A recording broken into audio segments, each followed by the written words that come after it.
It's the Real Spill live show featuring your host, Roman Kelly, my co-host, Trevor Kelsey, and our reoccurring starring special guest, Raashaan Myers from the Wake Up 502 morning show on Saturday mornings from 9 to 11 on Big X Sports Radio. Raashaan, Trevor, thank you guys for coming in today. Thanks you guys for being here today. Fellas, what's going on? Trevor, how are you doing, my brother? Pull your mic back a little bit from your mouth there, Roman. You're getting a little hot and heavy. Am I coming in too hot here? Let me turn my gain down a little. Heavy. Yeah. Might be a little better there now. That's something. Hot and heavy works for Elaine, but not for us. Sound good. Sorry about that, fellas. Seinfeld Trevor, Raashaan. I got to make a Seinfeld reference. It's a cold, snowy, rainy Saturday afternoon here in Louisville, Kentucky. Our brilliant Louisville Cardinals have just gone up to Pittsburgh, up and over to Pittsburgh, and gotten a beautiful quad one win on the road. Fellas, how are you guys feeling coming off of this victory? We were a 4.5-point underdog. Talk to me. What are your first initial thoughts? You know, we've got a key player we're going to get into, we're going to discuss, but how are you guys feeling? What are your initial thoughts on this Louisville basketball victory over the Pittsburgh Panthers? I'll start being the only one without kids and make the dad joke when I'll say, sucks that Pittsburgh got snow on Friday because they got a lot of rain on Saturday. That sure is true. That sure is true. I ain't no meteorologist, but I saw rain coming. And weather travels, people. Not only defense, but weather does travel. I'm giddy over here watching. I told you on Thursday, we said this on Thursday's show, Roman, that this game worried me. I mean, this is a tough place to go into. Pittsburgh coming off a humiliating loss on the road. The Zoo's never an easy place to travel into. This isn't, this isn't Florida State and Virginia. This is a team that's going to be in the tournament opposed to those two teams. Not to take away from those road wins, but this was a different level of a road victory. And Louisville came out, and you know what? It was gritty. I'm not going to be the one to bitch. I thought the refereeing was kind of shitty as well. I thought it favored a little bit towards Pittsburgh, but you know what? That's what you get when you go on the road in those atmospheres. Yep. You got to overcome that, and Louisville overcame that. Chucky Hepburn, who couldn't hit a shot if he was just begging you for it, because I think he missed his first 6 threes, all of them almost wide open. I'm over just stressing, and then what's he do? He hits his next 2 threes, his last 2 threes, his toughest looks of the game, and puts a nail in the coffin like a clutch guy does. Bill Wagner might have to pass the moniker over from Ice from him. And that's what it was. Even the shot in the lane to make it a 4-point game. Overall, I mean, it's one of those games where Waterman didn't play well. Ruth came off the bench with some good energy. You even got the 3-name scrub from Georgia came in and showed a little bit of energy in 2 minutes. I all in all, a big win for Louisville. I mean, this win to me was, I think, a bigger win than beating North Carolina at home. Raashaan? What do you think, Raashaan? Yeah, no, I totally agree with you. This is the biggest win of the season so far. Definitely in terms of what it means for your NCAA tournament resume. This is going to be a no doubt quad one victory for the whole year. I don't foresee any situation where Pittsburgh's going to fall out of the top 75. So, I mean, it was much needed for the resume. They're good. Yeah, no, I mean, they're really good. The computers loved them. And, for Louisville to go out there, the most impressive thing about this team, and I've said it, and, watching this team play, it felt like probably the Virginia game. I mean, I felt that way watching them play against North Carolina, but then against UVA, just watching this Louisville team play, it doesn't even really matter how well they play, which is a weird thing to say. It doesn't matter how well they play. You're still going to be in a fight, and they're still going to be right there to win regardless, which is a very crazy thing to say. But it all comes down to this, Trevor. This team, as I have watched them play, every time I watch them, they kind of reaffirm it. This team reminds me of the Bridgeyear team. Preston Knowles, Peyton Siva. This is the team that team had no business being as good as they were.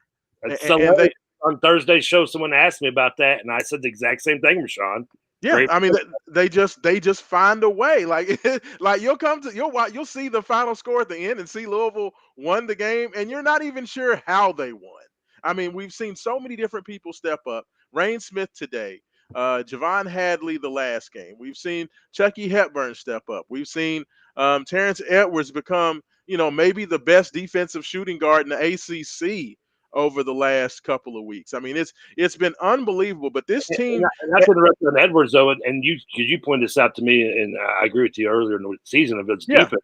What he had struggled with offensively, and even though he did had the one big three, and he just, I'm so joking with his Roman before the pump fakes. For every pump fake I see him do, sometimes I just want to shove a spork into his ear and just be like, dude, what do you do? Stop pump faking so much.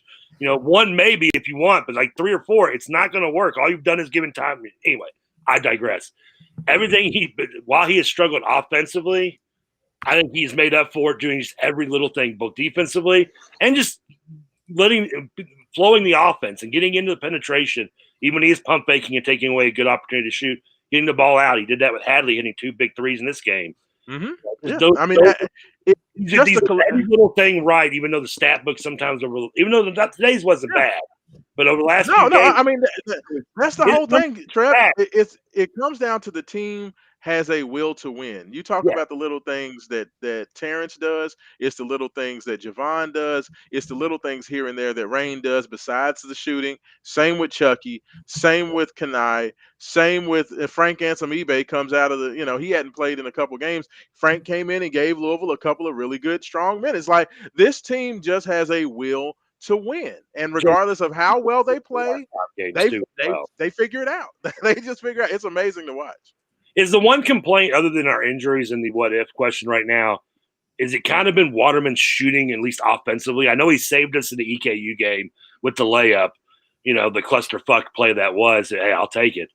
But I mean, I know he had the thumb on the brace today, but I mean, he looked out of sorts in the Clemson game. They got in his head playing that YMCA ball, and he kept getting the victim of every little fat, scrappy foul call. Same thing happened today. He was battling in the post, and it's like, okay, you don't have to call it on him every time. Whatever, that happens. It seems like, but shooting as well. I mean, the biggest thing with me for Waterman is that the shooting has not been there, and Noah has not been able to find his stroke all year. But the one thing I'll say is that the difference between Waterman now and Waterman, at the beginning of the year, is while his shot is still struggling, he's no longer being highlighted as a guy that's out there and other teams are taking advantage of him defensively. So that's the thing I'll say for him. Has he picked up some tic-tac fouls the last couple of games? Absolutely. But at least I don't feel like he's being exploited on the defensive end anymore. And I think that kind of goes to be said for the whole team. Like, the team right now is just playing defense at another level. It's not that Rick Pitino mind meld matchup zone, but it is unbelievable how everybody's so connected. A team can never get a wide open layup on Louisville, ever. And I think a lot of that contributes to the way James Scott has improved over the last 5 or 6 games defensively. I know you can say offensively as well. He's stepped his game up for whatever level. He's dunking him more. But defensively, I mean, go back and especially look at the FSU game, even though they won, and the games prior to this 5-game stretch.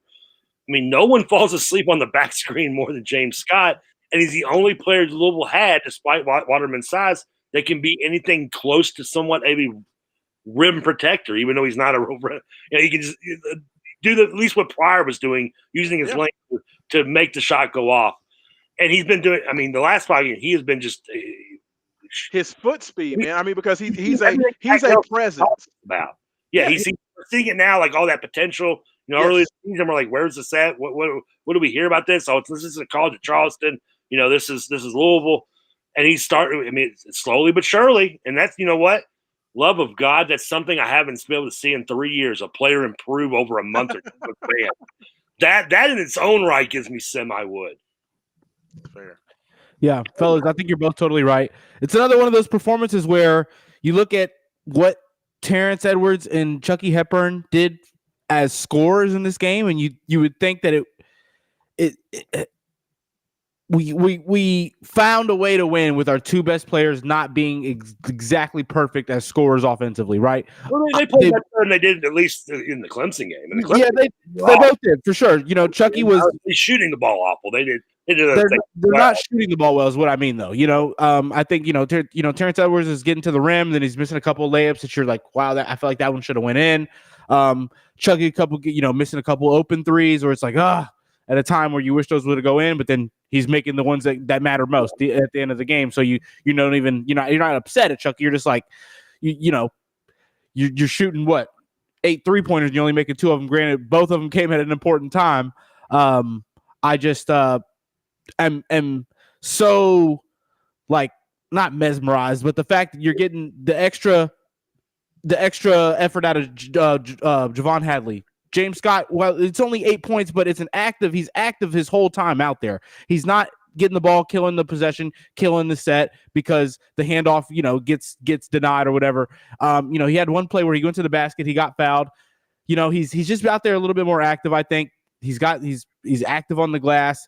2 assists again. He's if he sees the read, he can kind of in the last couple games make it better than he's been making reads earlier in the year when he's gotten the ball and he's kind of gotten shut down. So I think the offense is just keeps finding a way to get points on the board, even when Chucky Hepburn and Terrence Edwards aren't scoring the ball at the rate that you really want them to. And Rain Smith, fellas. Well, now I want to say what you said, and before I do that, I want to say fuck Boston College because they're about to snap my 10-game gambling winning streak, and they're lost over here. So, I was wondering why you were watching the Boston College game. You know what, Earl Grant, you can suck it, okay? Fucking Boston College, you point shaving motherfuckers. All right. What I'm Potent or Roman, I feel like I'm in the opening scene of the Brady Bunch, like the Roman over here. Well, what you're saying kind of goes back to what Raashaan was saying in a word that he didn't use to describe the team, but when he was describing it, but a word that comes to my mind, and it's scrappy. And the way of it, no matter if they're playing sloppy, which you're going to have games that are sloppy games against teams like Clemson and Pittsburgh, because that's what they're going to do to you. Yeah, so do to the other team, especially on the road. Yeah, especially when the referees are not consistently calling the game at all. And so, with that said, the shooting, you're right, has not been there. But the one positive over, especially these last 5-game winning streak, is Louisville, including today. I mean, 3 of the last 5 games have had double-digit offensive rebounds, and in the 2 they didn't, they had eight of them, and they had 9 of them. So, I mean, they're obviously the poor shooting. It depends on what you look at it. Is going, this team's getting on the offensive glass, or hitting the boards, or getting second, third chance shots. That's like the Moses Malone positive way of looking at it. The devil's advocate way is, you've got 10 offensive rebounding Moses because you have 11 missed shots and you're hitting your leg, you're missing your little backboard and putting it back in. Yeah. Raashaan remembers Moses Malone. Oh yeah. That's how you end up with 25 points and 23 rebounds. Yeah, that looked great, but there's a reason he's kind of doing the Ricky Davis thing there. So, but at least. The difference, especially other than the Clemson game, which was saved by Hadley doing his great on one-on-one performance, but this, at least the shots, the scrappiness was there, getting the second chance points, but the key shots were hit. With Edwards and Hepburn struggling through most of the game, they still hit shots at key points. Yeah, they hit 3 big shots, as I mentioned in the open, and when I opened here was. Those 3 he did hit. I mean, were not the best look, especially like the one where he just stepped back in the corner, and the one about 3 feet off from the key was kind of open, but not in his range. And that's all you can ask for. Those 2 threes, at least, were the timing of them were perfect. Yeah, that's all you can ask for on the road with a team that's scrappy like Pitt, and also the referees. Like, I hate to bring referees up because in college basketball, the coach with coaching, play calling, and effort on defense, you should always be able to find a way to win if the 2 teams are somewhat even. I don't think that. I'm not going to say the referee what they call weren't calls that couldn't be made. I just was upset. I mean, it's a road whistle. I mean, that's what. I feel like Pittsburgh was getting some touchy stuff that they weren't giving us. The one that aggravated me the most, and I think I saw Raashaan tweet something about this, and I almost tweeted, which tells you how pissed I was the 3-point foul and 3-point shot when he did the Reggie Miller kick leg. Yeah, I didn't feel like I didn't feel like he touched it. I thought this is in 2006, people. I mean, I didn't think that there was much contact by Terrence Edwards on that 3. It looked like he kicked his foot out. Rain gets body checked on a cut layup, and they call nothing. And that was in turn up being a 5-point swing. Now, if we lost the game, I'd be whining about that and bitching and probably blaming it, but. It wasn't a game, so I can just bitch about it and smile now. Yeah. No, but I'll tell you what, though, man. Like, to me, especially with the fouls, the way they were being called early in the second half, Lowe really started to get on a heater, attacking the basket, and he Yeah. picked up a quick third foul on Chucky. It seemed like he got all the momentum, and then Kelsey made the adjustment, and he made the adjustment. He took Chucky and put him on Leggett and moved Terrence Edwards to Lowe, Yeah. and that completely, to me, that was the MVP adjustment of the game, because the rest of the game, I don't think Lowe scored again after Terrence Edwards switched over to him until that foul on the 3-point shot. He definitely, I mean, he couldn't stay in front of Lowe, but he definitely, his size, Lowe obviously made he had like 18 points. He had like 18 or 19 points before that switch, and then he ended the game with 24. So yeah, and back to exactly my point. By the way, those the last two he got called for. One got planted on him when it should have been on Edwards, and at the time it was like, oh, it's his first, who cares? But he didn't even commit it. Right. And the second one wasn't even a foul at all. It was perfect fucking defense, and some reason they called a foul. That was when it made me mad.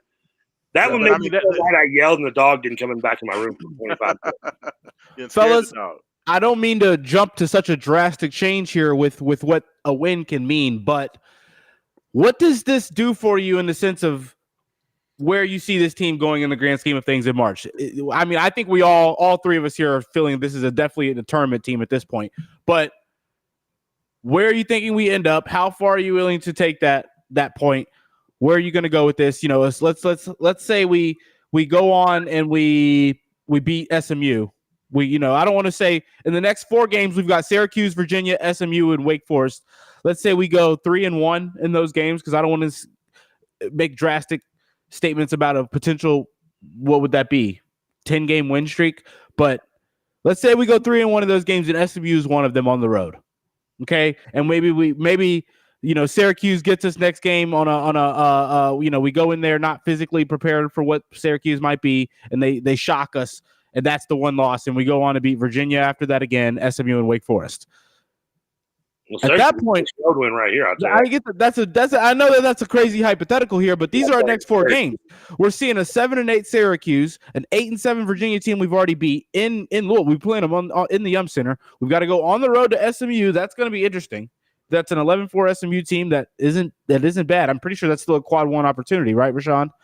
I mean, right now it is, and it should be. SMU is, I think, hanging out right now around number 46 or 47. So it's quad 1 as long as they stay within the top 75. So more than likely that'll still be a quad 1 win. And then I get people are thinking Wake Forest is an 11-4 team who has is 1-4 versus quality opponents right now. Yeah, that's kind of the same deal with Wake Forest. Wake Forest is not really a. They haven't beaten anybody great. They've lost to Florida. They lost to Clemson. They've lost to the Syracuse team that we're about to see. Or no, they beat the Syracuse team. They beat Syracuse. So I don't really think Wake Forest is great, but it's still an 11-4 ACC team that's got some pretty good talent on it, for sure. They're an average. I tell you, I mean, when you look at the schedule, I mean, going on the road is never going to be easy for this team. But I mean, Syracuse is a team that Louisville, like the Florida State game, should win. I mean, barring just a complete meltdown defensively, the way Louisville's played defensively over this stretch, that they can have a subpar offensive game and still be in the game against Syracuse. Now, I'd rather beat them by 14 or 16 like you would, or 20 like they did Virginia, but Syracuse and Florida State. And you saw what Louisville did when they played, handled their business on the road in those 2 opponents. So I should see no different at Syracuse unless they just want to brain fart it up there. Like the way I look at this Louisville team coming into any of these matchups, to borrow a phrase from Jake the Snake Roberts, like when Jake the Snake used to do his promos, he would say, "Are you willing to go to the places that I'm willing to go? Because I'm willing to die to win." And he used to have some super intense promos. That's a scary thought, by the way. Hey. And literally, when I watch this Louisville team play, they play as if they're willing to die to win. Are you willing to go to the places that we are to win? And it feels like they're the ones that are like, who's gonna blink first? Like we're gonna go head to head with you. We're playing this is a game of chicken, and we're willing to we're willing to risk it all, and that's how they're winning. It's amazing to watch because this Louisville team just feels like they just sacrifice more than the other teams, and that's why they continue to be so successful. So, Roman, when you talk about Syracuse going on the road, I look at every game is this team, does this look like a team that's willing to sacrifice everything to win? And I just don't see it. I don't see it with Syracuse. I don't see it with Wake Forest. Virginia, No, they at blinked. home, They Virginia at home. There's no yeah, reason to lose to they, Virginia. they blink. Like I'm sorry, like I just don't see that many teams. Like SMU feels like they're a team that may be willing, but Duke choked them out and bitched them out on the road. So You're like right. I don't know. Like to me, I don't care who it is. That like when I look at this team play, even when Louisville was not executing at the level that they are offensively, which I think is the biggest difference between early in the season and now. Like I think Louisville's will to win, their want to win, their defensive hustle has been there all year. But I think where they've gotten better is that their offensive execution since the North Carolina game, their quality of shot, possession in and possession out, has gotten way better. It doesn't necessarily mean that they're going to shoot a great percentage all the time, but they're getting good looks every time down the court. They're not taking a bunch of contested shots. They're not taking a bunch of let's pass it around the perimeter 5 or 6 times and then throw up a 3-point shot. Their shot quality's gone up exponentially, which is why they're doing so much better. But the thing about this team is they are willing to sacrifice everything to win, and that's why they win. And that's why I look at all these teams, Roman. I don't care if it's Pittsburgh again. I look at SMU on the road. I look at whoever. I can't say that Louisville will lose any of these games. I will say They can, but I'm not going to say they're going to. I don't see them. I don't think there's another game this year that I will say that I think Louisville is going to lose. I would agree with that. Actually, kind of 100% I agree, because I'd say that, yes, I look at the home schedule. There's not one team Louisville should lose to left on this home schedule. As good as this Louisville team can play, and we know we've seen as good as this Louisville team can play. Even when they play, even a sloppy performance, there's not a team left on this home schedule that they should lose to. On the road, I mean, we said, you can't fuck around on the road, and you can't go around and just fart around at SMU, or you will get beat, but you shouldn't. One game that does scare me, and it may be the one opponent that maybe shouldn't scare you, is to go into Notre Dame, just because I love that coach at Notre Dame, and that's scrappy. Absolutely. That's a team that plays scrappy, even though they don't have the talent even that we have. That's going to be a tough place to play, because I think that's coming right off an NC State road game too, which is not going to be the easiest place to go to. So, I mean, other than the road games, but even like we're kind of the piggyback on what Raashaan said, even with the road games, the opponents, there's not a game that we don't go into that I'm not feeling confident that we should win. There may be a trap game like one of those two I just mentioned that I may get a little butterflies going into the game closer to that may make me feel differently. But from right here at this standing point, I mean, I still think this team is a 6 seed kind of ceiling maybe, but I mean, right now, they're arguing to be the second best team in the ACC. I'd love to take another shot at Duke when we played them with the schedule. Which is there any team that you don't think that we could give a good game to? I want everybody again. I want Kentucky again. I want Duke again. I want to see all these teams again. I tell you what, I don't really want to play Tennessee and Ole Miss that often. Okay, the timing of Ole Miss was not great. Those two. I think we could beat Oklahoma right now. I think we beat Oklahoma right now. I agree. But Ole Miss and Tennessee, man, those teams bring it on defense at a level that, I mean, even better than ours. But you know what? Offense is as good as ours. Those are, I mean, we could do it, right? But we need like a Rain Smith game, or we need a big game to beat them. Those are better. We were not ready for Tennessee. Pat Kelsey had a lot. Pat Kelsey's learned so much about this team. Pat Kelsey has learned so much about his team and what he's got and how it all works since that Tennessee game that we would not lose by 20. If we played Tennessee again right now, I don't think you watch Tennessee don't miss play. This is just a reason. I mean, they're still looking damn good. They are. Yeah. Very. And I want to take your '80s reference to Jake Roberts there, Raashaan. I want to one up you. We're not like Jake Roberts. We're the Goonies. We never die. The Goonies never say die. They got Chunk. We got Chuck. Okay. So I mean, Rain Smith can be Rudy. Rain. Nice. I mean, we don't have I guess they didn't have a black kid in the Goonies. But we had an Asian kid. We can use that minority somewhere. Hey, that's very nice, Ray. I always approve of Goonies references on the show. Absolutely. Chunk love Chucky. Classic. And see, that's classic 80s cinema, Roman. You don't know nothing Okay, about we went out the ACC I've schedule. seen the Goonies. that. Shuffle You seen live. the Goonies? Oh, Of course. wow. Okay. All right. I see you. I'm sorry. I'll do the triple shuffle. You've seen Goonies there, Roman? Yeah, I've seen it. I've seen it. You Nice. have any I've seen idea? it. I've seen it a few times actually. Okay, so you Wow. know Goonies. All right, good. Have you That's a watched def- Usual Suspects yet?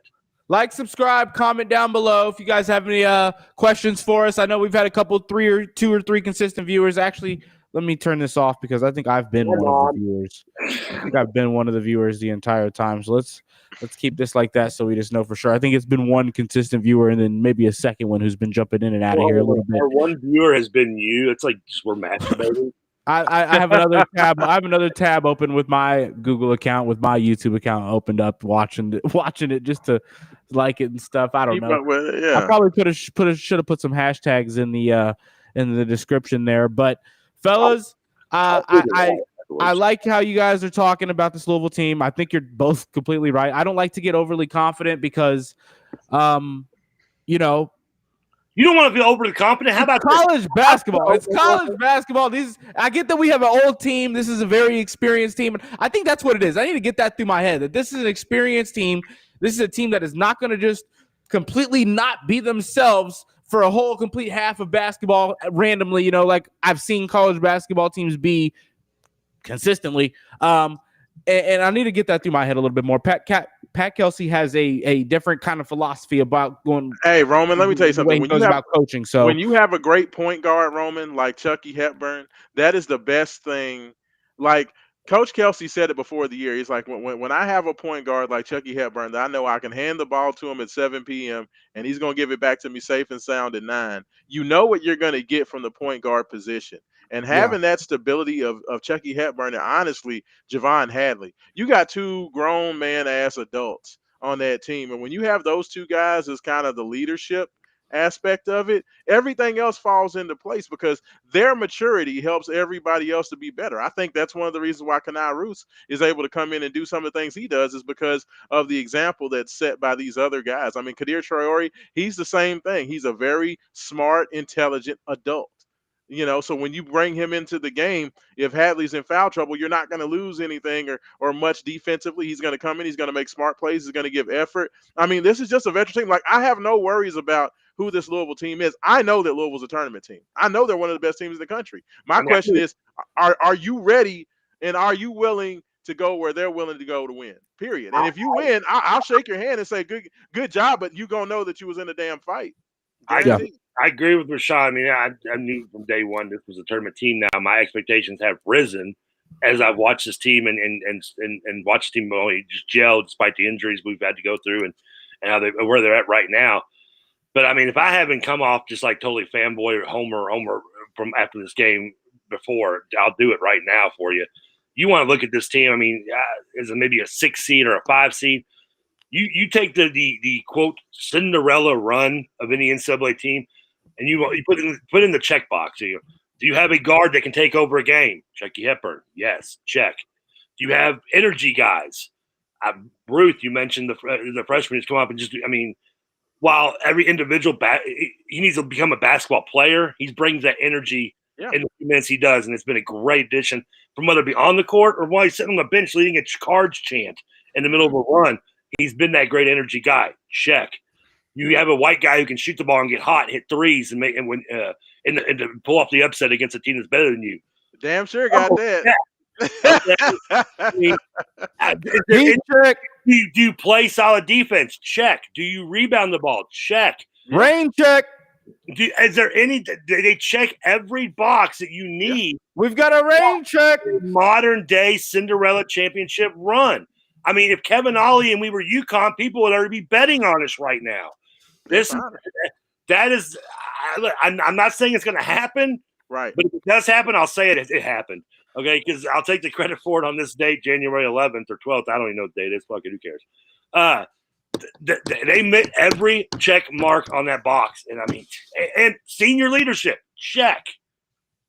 By the way, I didn't realize until a couple of days ago that Hepburn and Terrence Edwards played against each other last year in the tournament. Yeah.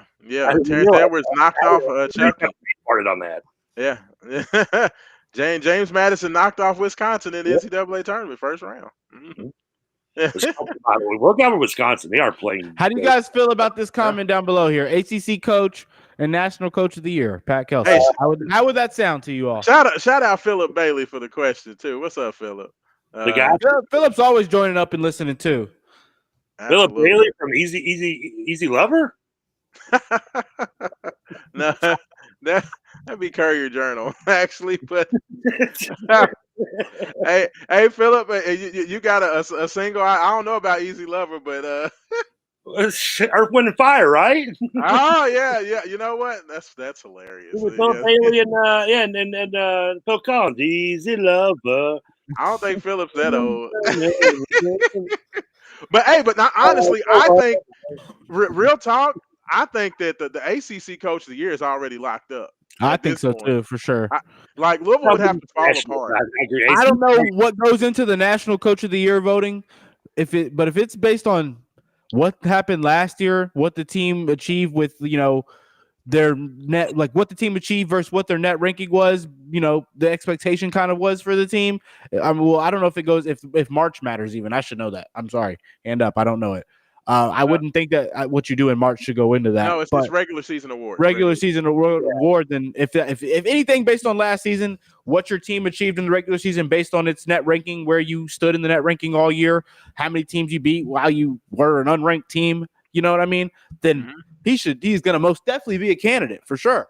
Yeah, I think he definitely has an argument for it at this moment right now, and in the season he should. I mean, off the top of my head, I don't know. Is there? I mean, maybe and your boy at SMU, depending on how they play out, Enfield could argue it, but I don't know about national. I mean, national would be tough to do, but you got to get the only way Pat Kelsey gets the national coach of the year. I think that if Louisville goes on a win, let's say they only lose one or two more games the rest of the year, then Pat Kelsey will be in the conversation because Louisville will be a top 20 team at that point. So I mean, if Louisville was able to say go on some ridiculous run and they do end up at 26-6, 26-7, whatever that would be, 20.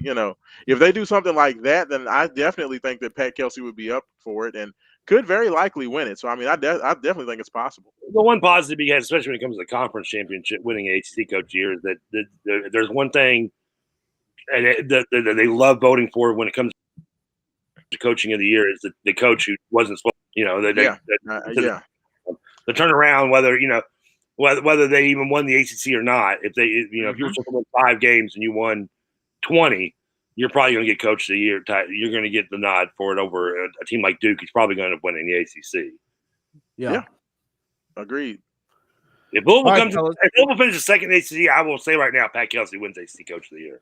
All right, fellas. I want to talk to you guys about some NFL stuff, but before we do that, we know our college football national championship matchup is going to be the Ohio State Buckeyes, and it's going to be the Notre Dame Fighting Irish. How are you guys feeling about this matchup?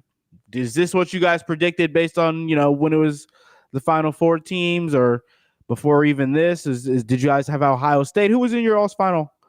And who'd you guys have in the national championship? Let me go there first. Notre Dame, I'll tell you that much. I figured not. Ohio State, maybe, yeah, because I do like Ohio State, and I don't like Ryan Day, but Ohio State's also in this generation over the last 15, 20 years, or whatever, has been that kind of that consistent team short of Alabama and Georgia.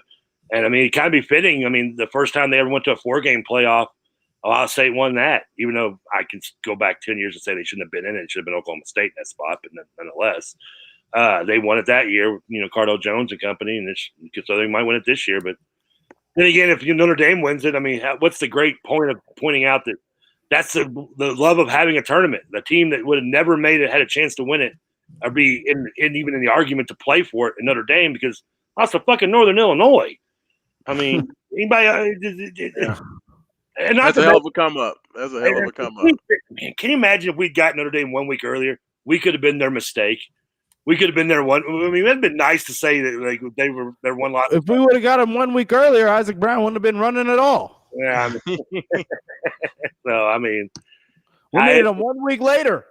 I've been against Notre Dame since they beat us, because other than Rudy, I fucking hate everything about Notre Dame. Other than Rudy and Charles Dutton, I could care less about them. So I'm going to root against them now. Still, I'm going to take Ohio State. I think Ohio State wins by double digits. I thought Penn State would too. So, what can I say? I will say this. I've been cheering for Notre Dame, and the biggest reason why is because I don't want to see the Big Ten or the SEC have nice things. I've gotten tired. They've ruined most of college athletics with all this realignment and all this money grubbing and everything else they've had. So I don't want to see them have success in anything. I absolutely love the fact that the SEC is not in the national championship game. They've talked all that mess for so long, talking about it means more and this and that and the third, and none of their legacy teams even made the Final Four. Okay, you had to take a scab team that's only been here for 1 year in Texas to be your lone representative in the Final Four. So the fact that the SEC, to piggy that though, you have the Notre Dame who's independent. Like you have these teams are grubbing for conferences or grabbing teams. Here's Notre Dame, technically an independent, and saying, "Hey, you got to share your $14 million." Guess what? It all goes to us, which is good because we got a lot of Hey, and I'm gonna tell you what, Trevor. I think that the fact that Notre Dame has made this run and taken this money out of the pockets of the SEC and the Big Ten is the way they look at it. If there's ever going to be a push to try to force Notre Dame into a conference and make kind of sweeping changes to who's available or who's eligible for the playoff, it'll be this year. It'll be or these next couple of years. That they're going to probably try to push to try to mandate that you be in a conference to be able to be eligible for the playoff. So I mean that would be the only thing that I could see happening, which makes me love it anymore. On top of the fact that I like Marcus Freeman, I like him. I don't dislike Marcus Freeman. I don't dislike. So I don't dislike him at all. And I can't stand Ohio State. They're like the UK fans of college football. Like they're annoying as sin. No. They act as if they win all the time, and they really don't even win that much. But they act like they're just so great. Wow. I can't stand Ohio State. I don't want to see them win. I would much rather Notre Dame win. I think that helps push the narrative that all of the talent is not in the Big Ten and the SEC. So now that being said, I fully expect that Ohio State should win because Ohio State has the most talent of any team in the country. So they should win the game. But I think that Texas gave a pretty nice blueprint for how you can keep it close by kind of taking Jeremiah Smith out of the game with those 2 high safety looks. So it'll be interesting to see what happens. And it's a 1-game scenario. Anything can happen. So, we'll see. I thought they took Jeremiah Smith out by letting Will Howard play quarterback. Because that dude sucks, okay? I'm sorry. There's one thing I could give Notre Dame credit for, and I don't think Riley Leonard's that great anyway. Oh, God, he's been terrible. He's been terrible the last 2 years. He at least doesn't suck as much as Will Howard does. I mean, I think Will Howard's a little bit overrated too. Riley Leonard has set back the quarterback position 35 He has. years. He's been terrible. My gosh, he plays sinful football. He plays sinful football. I could throw the ball farther than Riley Leonard. Riley Leonard plays quarterback the way I imagine they played quarterback in 1955. Like that. When I watch Riley Leonard, that's what I expect.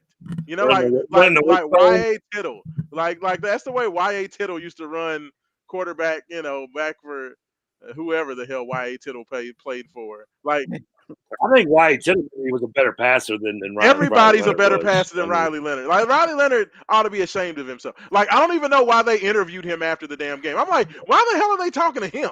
Talk to anybody else. Talk to Jeremiah Love. Talk to one of those defensive players. Like, are you serious? And the sad part is that you look at this Final Four, now we're down to 2, but even look at the Final Four, the 4 quarterbacks were just awful.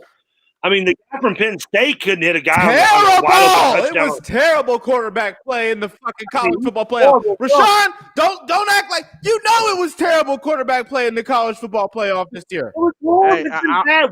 Will Howard was terrible quarterback play all year. Hey, watching these playoffs, who was the best quarterback all year? Nah, I mean Cam Ward and Tyler Shuck were that's not numbers only, and trust me, he'll make you forget the numbers. Cam Ward and Tyler Shuck were definitely 2 of the 5 best quarterbacks in the country this year, in my personal opinion. Have to be. Like in my personal opinion. I think Cam Ward. And honestly, Cal McCord at Syracuse is probably in that top 5 as well. I mean, and all those quarterbacks in the ACC. Yeah, but Yeah. that was only because of the offense. Shador won his team more best games than I quarterback thought in he would as well. I don't think Shador impressed me this year. I can't act like he didn't. I don't think he should be in these mock drafts where he is, but he did impress me this year. But the quarterback play all year long just was not as impressive as we've seen in recent years. Hey, man, watching these playoffs just made me get more pissed off at Ron English because his funky-ass defense cost us a playoff run. Louisville's offense belonged in that playoff. It just, If Louisville could have made it in those playoffs, I swear they could have made a run watching these other teams execute offense. Like, I'm like, damn. Ohio State would have prison raped. I mean, don't say that. Well, first of all, Louisville would have been in the spot more than likely that SMU was in. So they would have been playing on the opposite side of the bracket. They would have gotten Penn State. You tell me Louisville couldn't beat Penn State? Yes, they could beat Penn State. It would be a kind of they could lose the game. If Louisville played Penn State, it would look a lot like the Florida State game last year in the ACC title game. It would be sloppy between a defense that Louisville can't move the ball against an offense that is just kind of mentally challenged. I think Isaac and Duke would have went crazy. I mean, that's the whole thing. Like Louisville had a 1,000-yard running back, a 1,000-yard wide receiver, a 3,000-yard quarterback, and if Louisville would have actually won those games, Colin Lacey would have still been playing. So not only do you have Ja'Cory Brooks, you have Colin Lacey on the other side as well. Louisville, their defense let them down, and it's unfortunate because I don't know how many times you're going to have a chance, but Ron English's defense cost Louisville a playoff berth, period. I'm not saying Louisville couldn't have got the right matchup and gotten a playoff win with this team, but this and the fan of me would still love to say that there's a chance they could beat Ohio State or they could beat Penn State or they could beat Texas. But the odds are very slim to none. I mean, they were slim to none to beat Florida in the Sugar Bowl, and look what they did to them. I mean, I just look at the quality of the quarterback play out there, and I feel like Tyler Shuck's better than all those guys. I feel like Tyler Shuck's better. He's definitely better than the majority of them. The problem is the 21 other players they have are way better. Not way better. I mean, I don't know. I mean, like Notre Dame had chances. They just didn't have playmakers. 15 of the other players are. I mean, you can go to 0 to Ohio State. Ohio State's the most talented team in the country. But outside of Ohio State, I'm not impressed with Texas. I wasn't impressed with Notre Dame. I was not impressed with Penn State. I wasn't impressed with any of these teams. Like, to me, I don't think that these teams were just so much better than Louisville outside of Ohio State because Ohio State has the best roster money can buy. They literally said it. They said they spent like $30 million on their roster or whatever. They just the quarterback they just beat was the guy they gave $1 million to redshirt. And he went to Texas. You're totally right. I'm right there with you, fellas. I don't want to get us. Have us uploading something that's too long for people to enjoy and too long to watch. We've got 2 NFL playoff games starting up today. Wild card playoffs matchups. Hold on. Of the 3 of us now, Saints, Raiders. Who's the playoff team still alive? All right, dude. We get it. Get it. Hey, dude. First of all, Trev, don't forget my allegiance. Yes, am I a Raider for life? Absolutely. But don't forget, I'm a Baltimore Raven too, brother. I am a big time. Oh, so you root for Lamar Jackson, and that's fine. I do too. Hey, but you have one team. Honestly, real talk. I've been a Ravens guy since 2000. Since they moved there, I've been a Baltimore liked them, guy. Yeah. I mean, you told me that you've liked that them. Defense. You're telling me you're a Raiders fan, but you've been a Ravens fan since the time they beat you in the AFC title game. I mean, well, hold on. No, the Ravens didn't beat. Saragusa. That was the divisional round. It wasn't the AFC championship game. It was the divisional round. It was before. It was because they beat the Patriots. But yeah. I don't get credit for remembering something 24 years ago. Hey, I was cursing Tony Saragusa. I'm still mad at Tony Saragusa for hurting Rich Gannon. Trust me. But no, I because I love defensive football. And the Ravens played an amazing brand of defensive football, man. So I've always been that Ravens defense was overrated. Huh? That Ravens defense was overrated. You look at the schedule. They played Cleveland. They played Cincinnati. They played the worst teams in the NFL. They won a Super Bowl, right? They won a Super Bowl. You know whose defense wasn't overrated? The 1990 Eagles, baby. And that was a defense. Here we go. Fellas, hey, they were good, though. They were damn good. The first game of the day is the Chargers and the Texans. The Chargers are actually up right now 6-0. About 11 minutes to play in the second quarter. Did you guys have a pick pregame for this game, or were you just watching as neutrals today on this one? I fully expect the Chargers to win this game. The Texans just aren't playing good football right now. Tank Dell getting hurt has completely taken their heart. They weren't playing great football before that. CJ's pocket awareness, CJ's timing has not been the same this season. He went through his little sophomore slump. Granted, once everybody was back healthy before Tank Dell did go down, the offense did seem to look like it was finding its groove a little bit again. But he's getting sacked right here on 2nd and 10 right now. About to be 3rd and long. It's just not the same offense that it was last season. But this is going to be a long, low-scoring game here, so that should be interesting. The bigger game, I think, that will have more eyes on it, or at least more eyes local to us and people that we know, is the 8 p.m. game on Prime Video, the Steelers and the Ravens. Baltimore's a 9-point favorite. The total is 44.5 right now. Fellas, I'm pretty sure I know who you guys would both have, but talk to me about what you're feeling about this game. I will say this, if I wasn't paying for this Paramount stream I'm paying to watch this game on, I would cancel it right now. Make me this game is boring. It's terrible. This is one boring ass game. And tonight's game, honestly, probably won't be much more exciting. I don't think it's going to be dirty. It's going to be gritty. It's going to be like watching a football version of what we saw in Pittsburgh and Louisville to a degree. I do like Baltimore. I don't like the 9.5. I did. That's a lot of points. Yeah, I'll take the Steelers getting the 9.5, but I think Baltimore wins this game. Actually, I'm. You know what? Fucking lay the points because I'm going to say Baltimore wins. 9. It's 9 even. It's 9 even. I'm going to say 20. Baltimore like 24-14 type game. The weather's not going to be great. I don't expect for it to be super high scoring, but the thing that makes me believe that this may get out of hand is that they're talking about Pittsburgh trying to inject Justin Fields to like inject energy into the team. And it's like, the backup quarterback or the reserve quarterback or the number 2 guy always is the savior until you realize why the hell you put him on the bench in the first place. Yeah. And if they're expecting for Justin Fields to come out there and complete passes, you're just asking for a dude to come in there and throw 2 or 3 interceptions. He gonna throw one of them things.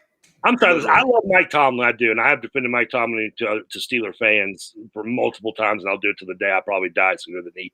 He'll probably still be there the day I die, and I'll be defending him still. But Justin Fields, why on earth would you put in the quarterback who can't throw the ball in a matchup against a team who can't defend the pass?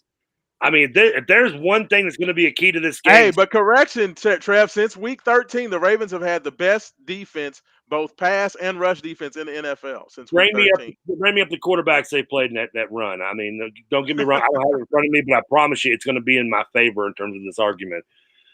With the exception of Burrow, who probably lit him up because Chase had like 40 points in fantasy football against him. Oh, God. I'm so glad Cincinnati is not the team that the Ravens are Here's the reason why, if I'm a Steelers fan, I'm nervous. Because this is a game where if the Steelers are going to win, you need a big game out of George Pickens. And there's one thing we've learned about George Pickens. George Pickens sometimes, who probably talks in third person himself, doesn't like to show up sometimes in big games. Well, and just the fact – hey, and Trevor, the biggest factor to me and the reason why Russell Wilson hasn't been playing well is because Russell Wilson is old, and old quarterbacks playing in cold weather does not mix. I'm telling you, anytime you watch these old guys playing in cold weather, they struggle. Older quarterbacks, once you get 35, 36, 37 years old, you're playing in 10 degrees, 12 degrees, 15 degrees temperatures, their production goes way down.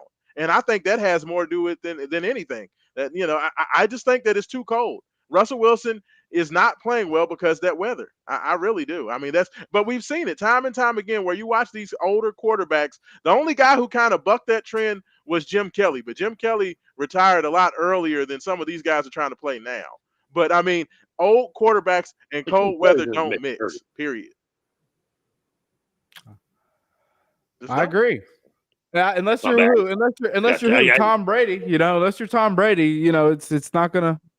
Well, Tom Brady, the exception to the rule. You're talking about maybe the greatest quarterback of all time. I mean, even Peyton Manning, his last Super Bowl was. I mean, it could have been me out there throwing the ball. He was such a shell of the Peyton Manning himself. He looked more like Cooper trying to. Hey, but I'm gonna tell y'all what. I will give you all my upset special for tomorrow. Let's talk about it. Sunday picks, fellas. NFL. the Packers, wherever that, I'll drive down there. I like that, but I'm gonna tell you what. Give me the Denver Broncos for a straight up win over the Buffalo Bills in Buffalo. Wow. I tell you what, I won't give you that. Wow, Raashaan. I'll give you a cup of tea. Hey, I'm telling you, the Buffalo Bills are the biggest pretenders in this whole playoff. Like literally.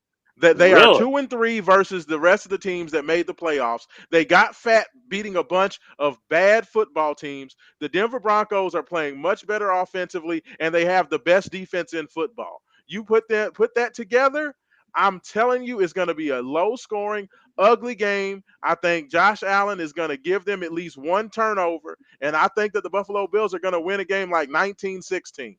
But give me the Buffalo Bills to go down early. I do not believe in them at all. First of all, 1916, the year Ireland gained its independence from Great Britain. There you go. Second, it's funny you're bashing the Buffalo Bills for being a team that feasts off of a shitty conference schedule when you became a fan of the Ravens, who did the same thing. First of all, the Baltimore Ravens have 9 wins versus the current playoff roster, sir. So they have. I'm talking about the 2000. I'm talking about the 2000. Come on, they won the Super Bowl, Trev. They won the Super Bowl.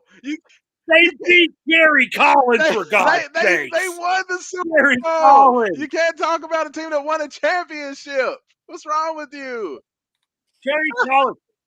I don't know. They won it with Brad Johnson as quarterback. If he was old enough to remember how bad Gary Collins was as a Saint, he'd be on my side right now. Okay, Gary Collins was terrible. Awful. But you know what? That just doubles down on how good that damn defense was. When you can have Brad Johnson and win. I know Brad Johnson. That's the greatest defense of all time. That's the greatest thing. Brad Johnson won 2 Super Bowls, and neither one of them were because of him. Yeah. He knows Brad Johnson, so guess what? You met Kerry Collins, okay? He's 6'5", he's white, and he's got a cannon for an arm, but he can't read a defense because he's like colorblind. Stiff as hell. But yeah.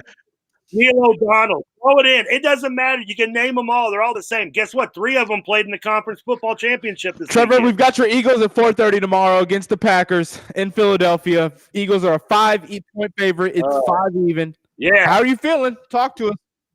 Philly. This is Philly, where our quarterbacks are black. I like that.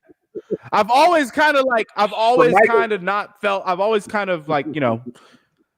when I first started watching the NFL, Donovan McNabb was the Eagles quarterback. So don't worry about it. From Brandon Cunningham to McNabb to Vic, no one's put a brother behind under center more than the. Is that true? Eagles, That's probably true. Shout out to Randall Cunningham. Shout out to Randall Cunningham. Shout out to Randall Cunningham for sure. Yeah. But nonetheless, I'm nervous Hurts about playing, the game. Hurts is playing, right? He's playing hurt though, right? Going to play, and I'm worried if he's sloppy in Louisville. If Philadelphia tries to lean too much buggy-boo, but you know what? Defensively, this team has played as well as even when I've been kind of hard on them, they've still been answering the call, and that's what's going to come down. It's going to come down to turnovers. They played in week 1 in Brazil, a sloppy game, so there's not much to look into it, but that was one of the few games where the Eagles turned the ball over more times than their opponent and won the game. But that's some week 1 shit too, though. But we'll go down history lane. The last time the Eagles played the Packers in week 1 and then hosted them in a wild card game, that was 2010. That was the game that they injured Kevin Cobb. Michael Vick came in, and the Eagles lost that wild card game to Aaron Rodgers, who went on to win the Super Bowl. So I mean, I'm not gonna lie to you. Like all 3 of the games on Sunday are going to be hotly contested. I think that all 2011. That was 2011, wasn't it? That was 2010. That was 2010. Yeah. Playoff Super Bowl, but yeah, 2010 season. Now then again, there's also 2003 in the 4th and 26 in the divisional game when they beat them in overtime. So the Packers and Eagles have had some history. Eagles have had better success than they had against the Saints in the playoffs through their history, but. I'm nervous, but I think I like the Eagles to win and cover the 4.5. I think they win by 7. Okay, that's fair. I mean, it's going to be a close. Like 2010 Super Bowl was the Saints. That's what I thought. So it had to be 2011. Yeah, but the season because the Super Bowl is the year after the season. Yeah, it's the year after. It was the 2010-2011 season. Yeah, 2010 season. Rodgers won the 2011 Super Bowl. Yeah. But I do. I think that all three of the games, I think that the Packers game is going to be close. The thing about the Packers are they have an explosive offense. And Jeremiah Love is a guy who can go out there and make things happen. They don't have a single wide receiver that you can focus in on. The Philly's going to have to control. Jeremiah? Huh? Jordan Love. Jeremiah? Jordan Love. Yeah, I was going to say. Jeremiah Love is the running back. Jeremiah Love is the running back for the for Notre Dame. Yeah. But no, Jordan Love is a guy who can make you pay. They have explosive wide receivers. So, I mean, the question comes down to is can that defense be opportunistic? Can they control the line of scrimmage? If they can control the line of scrimmage and Carter and those guys can get after Love, then I think Philly will be fine. But a turnover here or there can make all the difference. But I love all three games on the Sunday slate. I think that all three games are going to be good. I'm not worried about the receivers in Green Bay. Jordan Love I do like, but I'm not worried about those receivers. And they're -1 with Walker. Yeah, I'm worried about Josh. I think the Commanders and Buccaneers will be a shootout. I do too. I think that's going to be a good game. Give me the Commanders in that one. I think that the Commanders will find a way. That they are a fun team to watch. I love the story. I've enjoyed the Commanders this year. The Redskins haven't had nice things in a long time, or the franchise formerly known as the Redskins. The Redskins are dead. As I like to say, you can't have your cake and eat it too. Congratulations on Washington, the franchise's first playoff appearance, because in 2020 they retired the Redskins' history in my mind. Yeah, I'll be that like MAGA guy in the scenario. But hey, I normally don't wear that hat, but I'll throw it on in this one just because I'll be grumpy old guy with the beard. I look the role right now anyway. Hey. So congratulations on Washington making your first playoff appearance in franchise history. That said, it'll be a short run. I think this offense is faded. They've got by the skin of their teeth, especially defensively. Yeah. But I'm not a big Tampa guy because that division they play in is god awful. It's the worst in football. And thanks to your Saints, that helps. But I think Tampa wins this game. They dominated them when they played them early in the year. I don't know. I think Tampa wins this. I think if it is a shootout, you don't want to be a shootout. I think you don't want to be in a shootout with Jaden Daniels. But I think Baker's one of those guys you don't want to be in a shootout with either. So it's going to be a fun game. This is going to come down to defenses. Whoever wins the turnover battle is going to win this game. I think it's pretty set in stone for that, which you can say that about most wild card games, but I think that one's a definite for that one there. So I'm taking Buffalo to cover. I'm not like Smokey down there. I'm not taking Denver. Fuck that. I'm not taking the Buffalo to cover the 9.5. I'm not taking them to cover. This is your lead pipe block of the week. Take the Broncos. Take the points. I got them for the outright win. Go ahead. It's happening. It's all happening. The Buffalo Bills are the biggest pretenders in the playoffs. I will say this does have a Denver Tim Tebow season type feel. And Bo Nix looks like Tim Tebow out there playing quarterback. So, I mean. Hey, Bo Nix has been balling, though, man. The last 4 or 5 weeks, Bo Nix has been balling. He's been playing well. I mean, Buffalo. He's been playing better. He's been playing better. The Broncos are getting better and better and better. They play out west. Nobody pays attention to them. But that defense is real, and that offense, it looks a lot better. I'm telling you, Buffalo's not ready. Buffalo's not ready for what they're about to get. We'll see. I like this. I like this, Raashaan. I like this hot take. I like this hot take here. It's hot. I can see your point there. I'm not mad at it. I'm interested now. I'll be intrigued. I'll be watching. Fellas, we're going to wrap it up with that.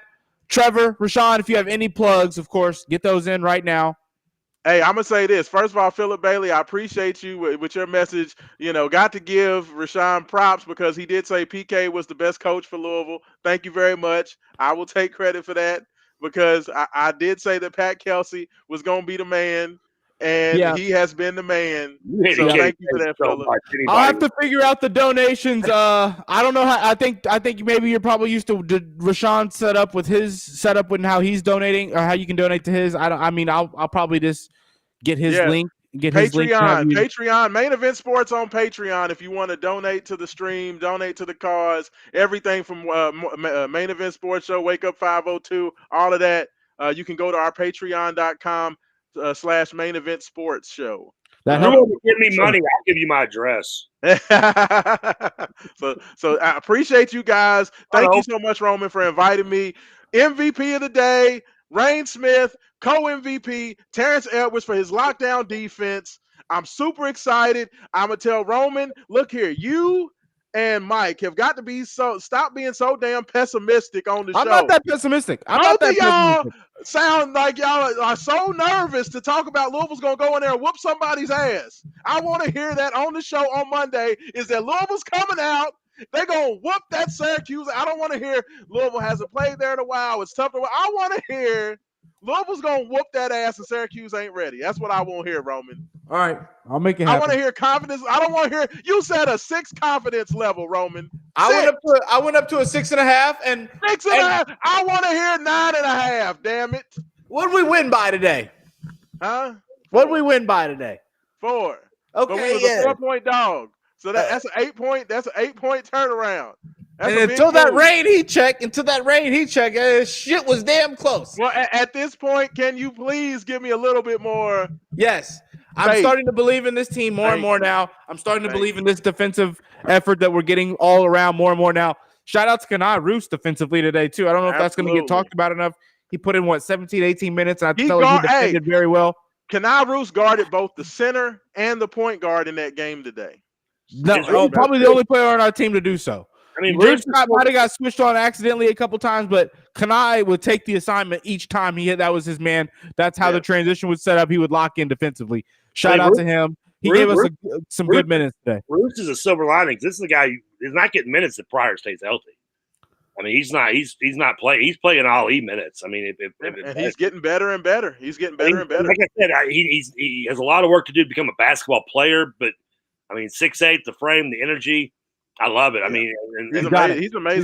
He's got the tools to go be great. So we need to see more and more out of him. Make him a better basketball player. You know what he is? He's 2 inches shorter version of James Scott. Yeah, he can shoot though. He can shoot and dribble. He can handle. He can shoot it. He's definitely a better free throw shooter. James Scott, I love you. Get in the damn gym. I know they say you spend all this time in the gym. You need to spend more time on the damn free throw line because, son, you can't be a 30% free throw shooter. That cannot continue to happen. Please shoot free throws. All right, fellas. So that's going to wrap us up. Trevor, Raashaan, thank you so much for joining me. Like, subscribe, comment down below. Let us know what you all think. We'll be back sometime here in the next week. Look out for Raashaan joining us again. I'd like the 3 of us. I feel like